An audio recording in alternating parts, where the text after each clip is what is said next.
Skip and SkipX Embed X share close Free Press sports writer Nick Baumgardner and columnist Sean Windsor discuss Michigan's 27-20 win over Indiana, and what it means going forward as Penn State awaits. Recorded Saturday, October 14, 2017. Detroit Free Press staff. October 14, 2017. Bloomington, in USA. Michigan Wolverines assistant coach Jay Harbaugh smiles on the sideline during a game against the Indiana Hoosiers at Memorial Stadium. Photo: Brian Spurlock, USA Today Sports. Looking back at what happened in Michigan's 27-20 overtime win at Indiana, and a look ahead to Saturday's Big Ten road game at Penn State. What we learned versus Indiana. The Power has a chance. Whether or not Michigan's gap-based run schemes will hold up week to week remains to be seen. But against a defense that kept Penn State star Saquon Barkley to just 56 yards on 20 carries, Michigan churned up some really good stuff on the ground Saturday. The zone went away and the Power's counters and isolations returned, with Karen Higdon reaping all the benefits during a 25-carry, 200-yard, 3-touchdown performance. Indiana's defense had been more than serviceable entering this game and had some solid showings against the run. Michigan, with Jawan Bushell-Badian at right tackle, put together a rather physical performance up front and carried the load to a victory. Higdon showed solid vision. His cuts were on point and he finished runs. He's Michigan's best option when the offense scraps all the other stuff and gets down to business. With the Power game on Saturday, it was enough. Down the line, we'll see more. Michigan's simplified offense worked at Indiana. Is it sustainable? The passing game is Mia. Michigan's stance after the game was that it planned on pounding the football Saturday before the game even started. That's fine, but reality tells us the Wolverines had no other choice. Michigan took some shots in this game and none of them landed. John O'Korn overthrew a wide-open Donovan Peoples-Jones early and missed an even more open Zach Gentry later. Accuracy was an issue. Drops happened. Some receivers still struggled with separation. O'Korn avoided an interception, but barely, as Indiana had one called back on a questionable call in the first half and nearly had another later in the game. That said, this looks like O'Korn's show right now.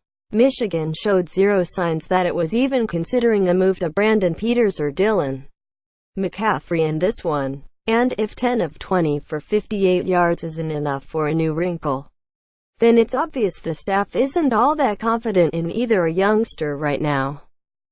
Hello, discipline. Michigan did everything it could to squander this football game. Everything it could. And nothing highlighted that more than a program record 16 penalties for 141 yards.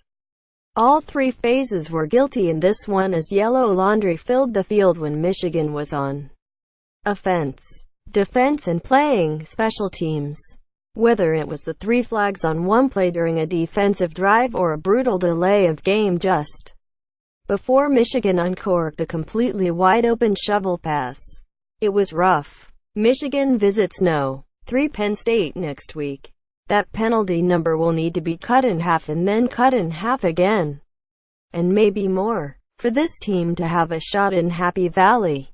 Up next, Indiana. Matchup. No. 16 Michigan. 5-1, 2-1. At No. 3 Penn State. 6-0, 3-0. Win. 7:30 p.m. Saturday. Where? Beaver Stadium, University Park, PA, TV, radio, ABC, Channel 7 in Detroit, WWJAM, 950, WTKAAM, 1050, line, TBD, know the foe. Here comes a potential turning point.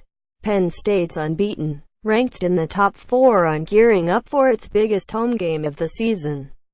This is a night game on national television. ESPN's College Game Day will be there, and the Nittany Lions are coming off a bye with memories of last season's 49-10 embarrassment in Michigan Stadium. The Wolverines will have to deal with PSU running back Saquon Barkley, perhaps the best ball carrier in the country. Penn State's offense has put up more than 450 yards per game with Trace McSorley at quarterback, and is 15-1 since Michigan handed it a 39-point loss last September. Find a way here and things get interesting. Fall apart here. Things will get interesting for different reasons. More. Michigan football grades. Karen Higdon. Run game surge. Issues remain. 5. Penn State. 6-2. Previous rank. 5. A huge game from Saquon Barkley. 207 rushing yards, 70 receiving yards, and a huge blowout of Purdue keep Penn State in the thick of the Big Ten East race.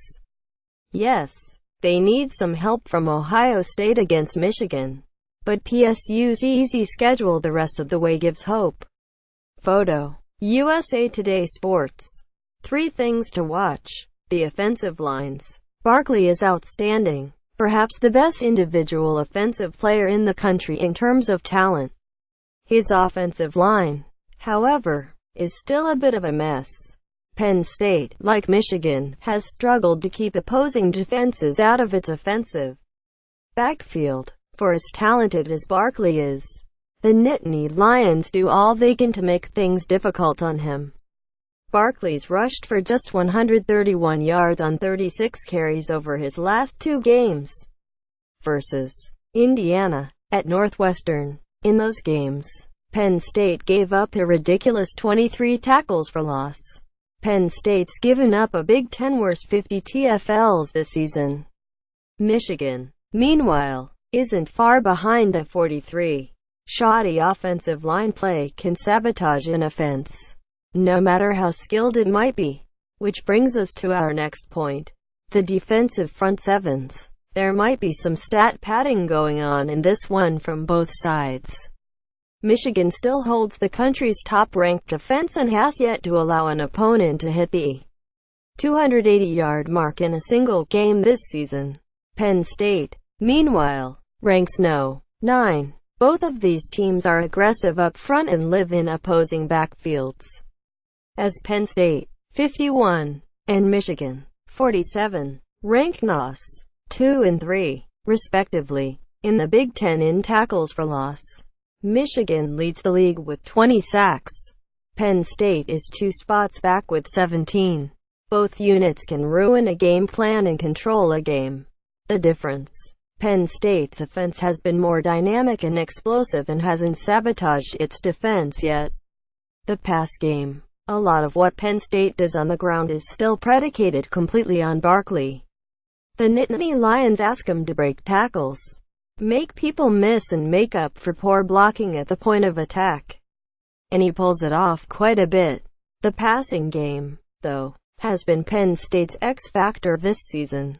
McSorley has improved a great deal since Michigan last saw him and isn't just a heave-it-and-pray quarterback any longer. There's still some of that, though. Either way, he leads the Big Ten with 266.2 yards per game. He has 13 touchdown passes against just 4 interceptions.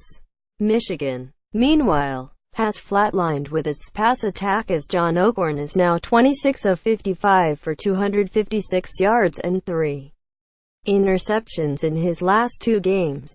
Michigan's defense is going to have to shine, and its offense is going to have to find a way to move the football without one hand tied behind its back.